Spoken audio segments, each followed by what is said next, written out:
Bonjour à tous. Bon. Euh, un peu plus de 5h30 du matin là. On va partir pulvériser sur le blé. Parce que là il est totalement épié, enfin un peu plus de 80% d'épiaison.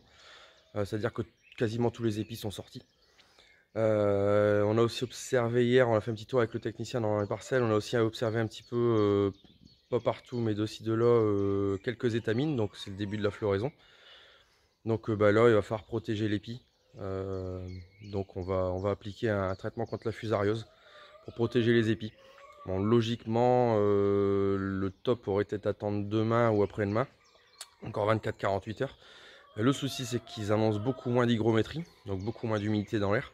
Donc ça va pas favoriser l'efficacité de mon traitement. Et ils annoncent aussi du vent à 35-40 km/h à partir de demain, et ce jusqu'à mardi prochain. Donc ça va me laisser 5 jours sans pouvoir appliquer mon traitement. Et ça va être trop tard. Vaut mieux l'appliquer un petit peu plus tôt que trop tard. Parce que là, c'est vraiment un moment critique pour la culture du blé. Il faut savoir que la maladie, la fusariose, donc créée par des champignons, c'est une maladie, une des plus graves que le blé puisse avoir sur l'épi, maladie de l'épi, qui impacte votre qualité de grain, parce que le grain sera de très mauvaise qualité, donc une farine de mauvaise qualité également, une valeur alimentaire pour le bétail très mauvaise qualité, voire dangereuse. Niveau rendement, donc au niveau quantité, ça peut affecter votre rendement jusqu'à plus de 20%. Euh, Ce qui se passe, c'est que la maladie s'attaque, les champignons, hein, s'attaquent à l'épi, décompose les grains qui sont en fécondation, et ce qui fait qu'on a des grains donc pas fécondés, donc les endroits où à la place du grain c'est de la poussière, une vulgaire poussière noire, et des grains qui sont tout secs, tout rachitiques, et qui peuvent comporter, là où les parcelles sont très infectées et pas traitées en temps en heure, ça peut comporter aussi des mycotoxines, donc mycotoxines qui peuvent être à terme dangereuses pour l'homme. Voilà, donc c'est pour ça, là c'est une pulvérisation vraiment à l'heure H, le moment T. Donc on va faire ça, on va le faire 24-48 heures en avance, mais vaut mieux un petit peu avant, comme je vous disais, que trop tard. Donc on va appliquer ça. J'ai aussi un régulateur de croissance à faire sur l'orge de printemps, sur la partie qui était semée en TCS au mois de mars, parce que c'est en train de bouillir. Avec les chaleurs des derniers jours, elle prend 10-15 cm en 8 jours, donc c'est beaucoup trop. Ça va me causer beaucoup de soucis. La matière organique qui est dans le sol, comment dire, elle est en train de minéraliser avec la chaleur, avec l'eau qu'on a eue il y a 15 jours, on a eu à peu près 20 mm. Donc c'est en train de bouillir, c'est en train de nous faire un bon bouillon de culture, et puis l'orge elle est en train de pousser comme une pâture.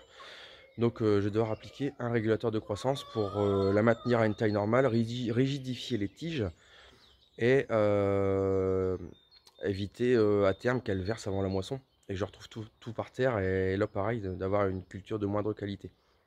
Voilà. Donc on va prendre le 845, le pulvé de Jarmitsu depuis la semaine dernière, parce que après les épandages d'engrais, j'avais déjà appliqué un fongicide sur l'orge. Et puis on va aller faire ça. Voilà, allez c'est parti.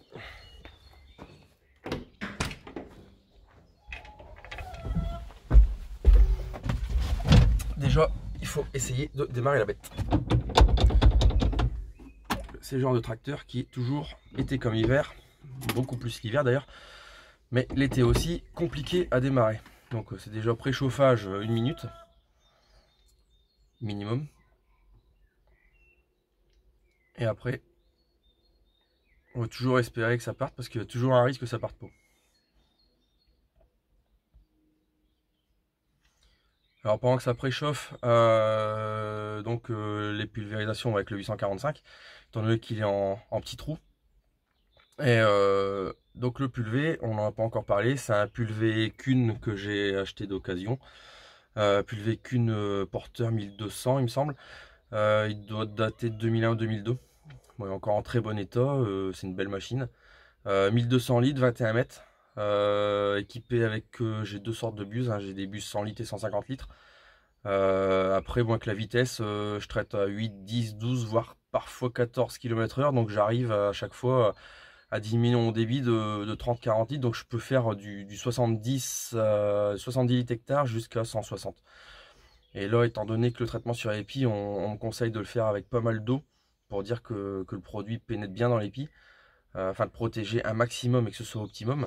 Bon là je vais passer à 150 litres de flotte, hein. Habituellement les fongies je les fais plutôt à 100 litres, à 12-14 km/h. Et là on va devoir rouler un peu plus doucement, on va devoir aller à 8 km/h. Bon allez, on essaye.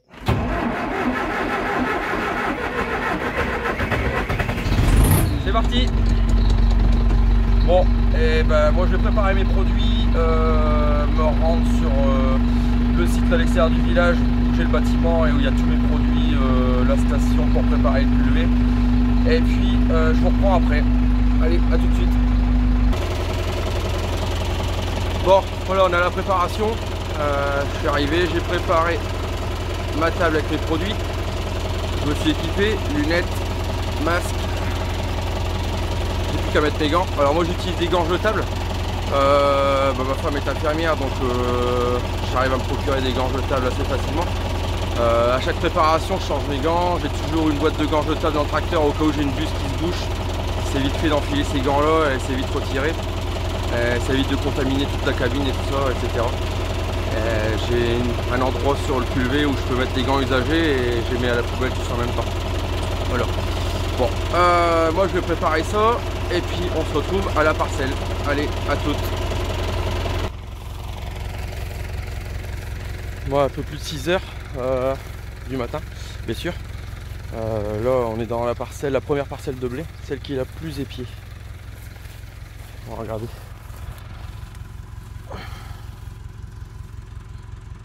Ouais, toutes les épis.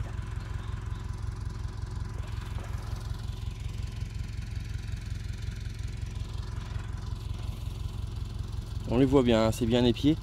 Bon là il y a une forte rosée, beaucoup d'humidité. C'est les conditions idéales pour appliquer le traitement. Donc moi je vais faire ça.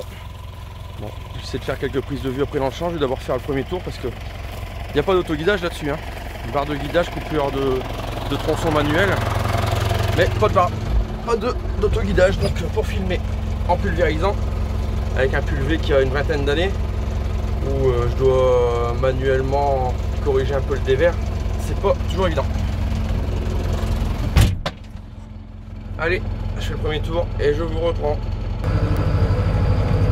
Bon, ça se passe parfaitement. Les conditions sont vraiment idéales, hein. J'ai une application météo et on était là à l'heure qu'il est, on est à 91% d'humidité. On a le soleil qui se lève. Regardez un petit peu là, c'est vraiment des super conditions, zéro perte de produit, tout est efficace là, c'est génial. Parfait. L'optimum serait de le faire en pleine nuit comme j'aime le faire. Mais le problème c'est que le 845 n'est pas encore bien équipé en phare. J'ai l'intention de le faire, d'équiper totalement en phare à LED pour pouvoir faire des pulvés de nuit, mais j'ai pas eu le temps de le faire. Ce qui fait, je démarre tôt le matin ou j'essaie de viser le soir jusqu'à temps qu'il fasse clair. Parce qu'après, j'ai vraiment pas assez de phare pour voir mes bouts de rampe, tout ça, ce serait vraiment trop galère. Trop galère. Un lièvre.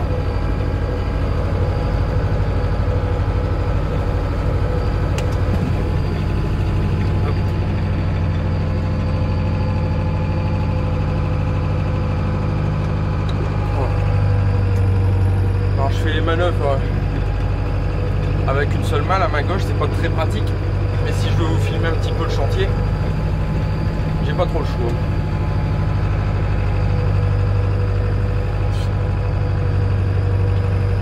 Là c'est les derniers passages, c'est pas évident parce qu'il faut bien prendre les passages de haut pour pas matraquer les céréales sur le côté. J'aime pas ça du tout, faire des parcelles et des choses écrasées un peu partout. J'en mets ma rampe à la bonne hauteur. Voilà. Et c'est reparti. Bon, je pulvérise vraiment pas vite, hein. Je suis à 8 km/h à 150 litres de hectare. Enfin 150 litres de bouillie totale à l'hectare. Là c'est un produit que j'applique à 1 litre hectare. Il doit se préconiser 1 litre 2, moi je mets 1 litre là. J'adjuvante avec une huile végétale pour que le produit colle bien sur l'épi, colle bien sur les feuilles. et qu'il y ait zéro perte dans le sol, pas de pollution et une efficience totale de l'application de ce que je fais. Est-ce que c'est le but? Notre but c'est pas de polluer, notre but c'est de protéger notre culture comme les gens se protègent d'une maladie, d'une grippe ou essaient de battre un virus comme le Covid en ce moment.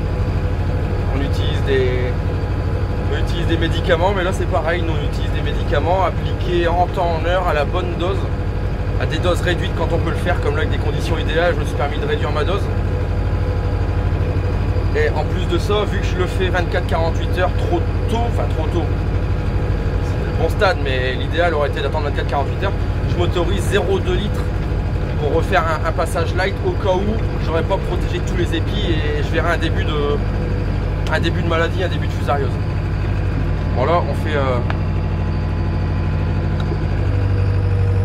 on protège l'épi contre la fusariose, mais je stoppe aussi c'est un produit complet, un fongi complet.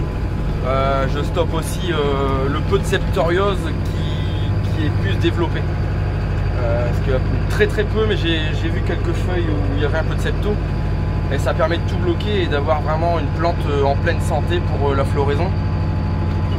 Et c'est ce que je recherche. Parce qu'on a un blé où il y a encore du potentiel. J'avais un peu peur la semaine dernière, mais là en voyant les pieds et vu de la cabine, c'est pas mal du tout. On a un beau blé. Bon, ça fera pas les rendements exceptionnels qu'on a eu les années d'avant, mais pour l'année, on a franchement des blés pas trop mal sur la ferme. Donc ça c'est plutôt super.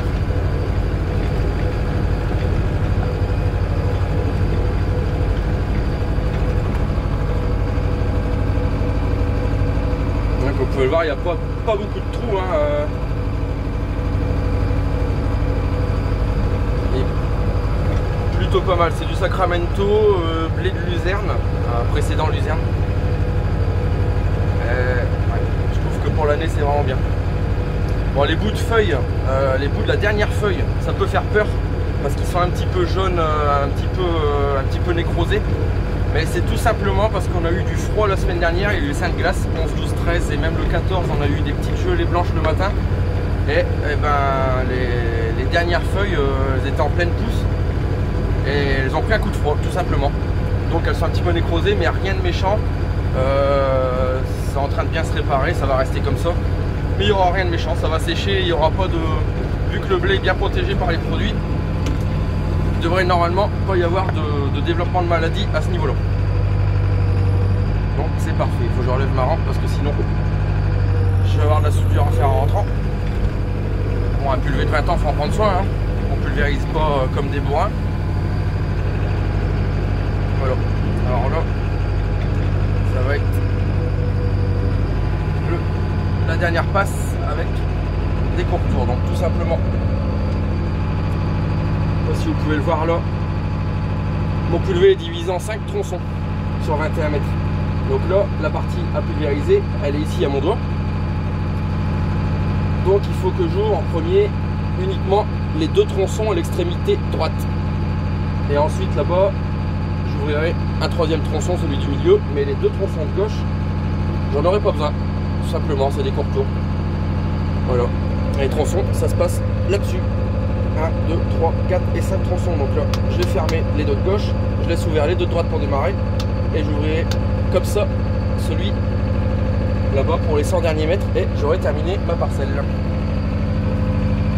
Tout simplement, après on fera un rinçage et on passera vite fait dans le champ pour diluer tout ça et on passera au régulateur de croissance sur l'orge de printemps, enfin, sur la première partie. On fera un petit point dans la parcelle. Alors, vous allez voir comment elle a évolué.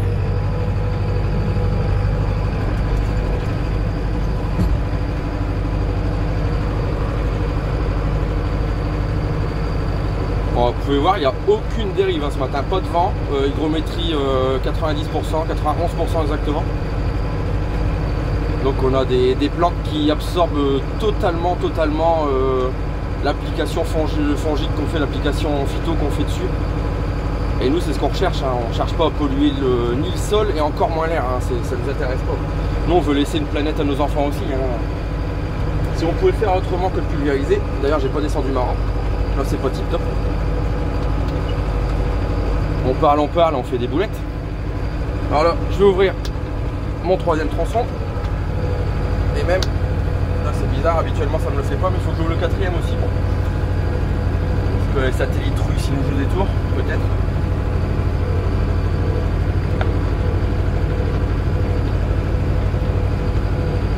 Voilà. Bon, bah moi je suis arrivé à la fin de la parcelle, je vous laisse. Je vais faire un rinçage rapide du pulvé pour passer au régulateur de croissance de l'orge. Je prépare le pulvé et je vous reprends dans la parcelle d'orge pour faire un petit point. Allez, à toutes.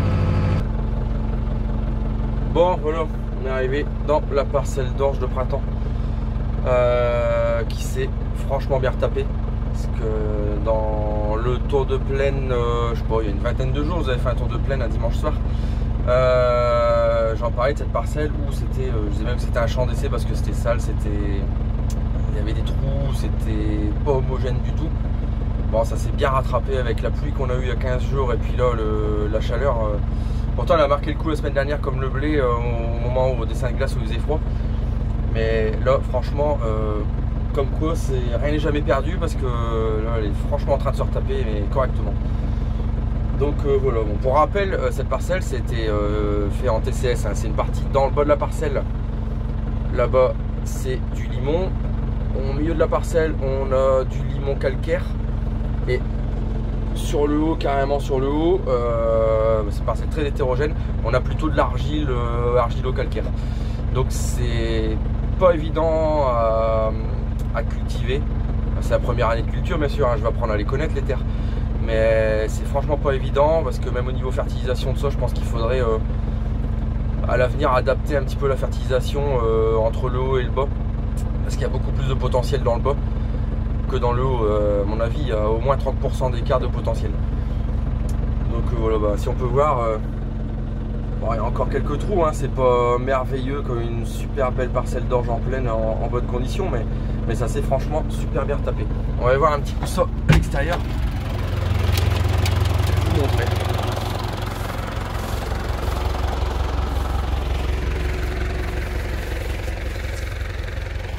On va regarder un peu. Là on est à un endroit où de mémoire je vous avais fait un petit voir où on voyait vraiment bien la terre. C'était très sale, beaucoup de mauvaises herbes. Bon, depuis ça a été désherbé après les pluies là, en plein temps poussant il y a 15 jours. Le désherbage a super bien fonctionné. Il reste quelques monocotylédones mais vraiment très peu qui vont être étouffés parce que là vraiment l'orge elle pousse, donc ça va être carrément étouffé. Et on verra pour maîtriser ça avec des faux semis après la moisson. Et pourquoi pas un petit glypho s'il le faut avant d'implanter l'engrais vert. On va voir un peu comment ça se passe. Parce qu'ici c'est une parcelle qui risque de partir. Il va y avoir un couvert multi-espèces à mon avis. En semi direct. Après 2-3 tournées de faux semis avec du travail superficiel. Et elle risque de partir je pense l'année prochaine en maïs grain. Donc bon, à confirmer, mais ça a l'air parti comme ça. Et donc comme vous voyez, là c'était un trou où on voyait que la terre. Bah, ça s'est quand même bien retapé, ça a bien talé. Et là on a une orge. Si on regarde ici, bon, il y a des trous, hein, mais franchement c'est tapé quand même. Regardez. Là on a une orge, c'est hyper mouillé. Là, on a une orge qui est passée du stade talage, fin talage il y a 15 jours à un stade quasiment 2 nœuds là, à l'heure qu'il est. Donc, il y a eu un fongite fait il y a quasiment une petite semaine, il y a 5 jours. Et là il est temps de réguler tout ça parce que avec la chaleur qu'on a, le temps orageux, nous avons des orages. Si on prend 20 mm là-dessus avec des grosses températures pendant quelques jours, ça va nous faire un vrai champ de raies gros. Et le but c'est pas ça, parce qu'on va le retrouver à terre, il n'y aura pas des épis moyens. Le but c'est de la tenir, hein, pour pas qu'elle verse, pour garder toute la qualité, hein. Et tenter de faire une orge de brasserie avec un bon taux de protéines et puis tenter de la valoriser en brassicole. Ça, on verra ça au moment de la moisson. Rien n'est fait, faudra voir les piésons, faudra voir la floraison. Il faudra voir si ma technique d'apporter 30 m3 de lisier dans le travail du sol et ensuite apporter toute l'azote en une seule fois au semis, si c'est bon. Est-ce qu'on fera mieux dans la deuxième parcelle en ayant fractionné en 2 fois les apports d'azote? À confirmer, on en reparlera cet été au moment de la récolte. Voilà, bah écoutez, moi je vais vous laisser. Je vais remonter là-dessus, je vais faire mon traitement et après ben, il va falloir que je m'occupe des bêtes parce qu'il doit se faire, je sais pas, 7h, 7h30. J'ai terminé le traitement pour aujourd'hui. Alors il y aura peut-être un petit bonus. On est en train de faire un terrassement de craie chez le voisin d'à côté. Et on récupère de la marne. Donc j'ai mes 2 tracteurs qui tournent sur des bennes TP que j'ai loués. Et s'il manque de bennes, moi je vais en stocker aussi avec le 845 et la 10 tonnes qui est là-bas. On va voir ce que ça donne. Peut-être avec la barre à trous je vais m'en sortir. À suivre. Allez, bonne journée à tous, à bientôt, salut.